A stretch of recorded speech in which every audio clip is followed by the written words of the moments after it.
আপনার আভিজাত্যের প্রতীক, আপনার রুচির প্রতীক। এটা বলে কতটুকু পর্দা, সেক্ষেত্রে আমি দুইটা মত উল্লেখ করেছিলাম। মত নাম্বার 1, সারা শরীর ঢেকে রাখবে, ফেসটা খোলা রাখবে, হাত খোলা রাখবে, এটা একটা মত। আরেকটা মত, সব ঢেকে রাখতে হবে, শুধু চোখ খোলা, তাই না? দুইটা মত উল্লেখ করে আমি বলেছিলাম যে এটা হচ্ছে রুকসাত আর এটা হচ্ছে আজিমাত। আমি এও বলেছি যে এর চেয়ে শ্রেষ্ঠ পর্দার হতে পারে না, শুধু চোখ খোলা, সব ঢেকে রাখতে হবে, এটা শ্রেষ্ঠ পর্দা, এর চেয়ে ভালো পর্দার হতে পারে না। আমি নিজেও সাজেস্ট করি এটা, যে শুধু চোখ খোলা থাকবে।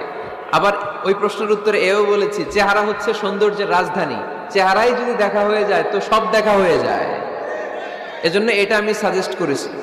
তারপরে এরা আমারে ধাক্কাইতে ধাক্কাইতে ওই মতের দিকে নিতে চায়, আছে না নাই?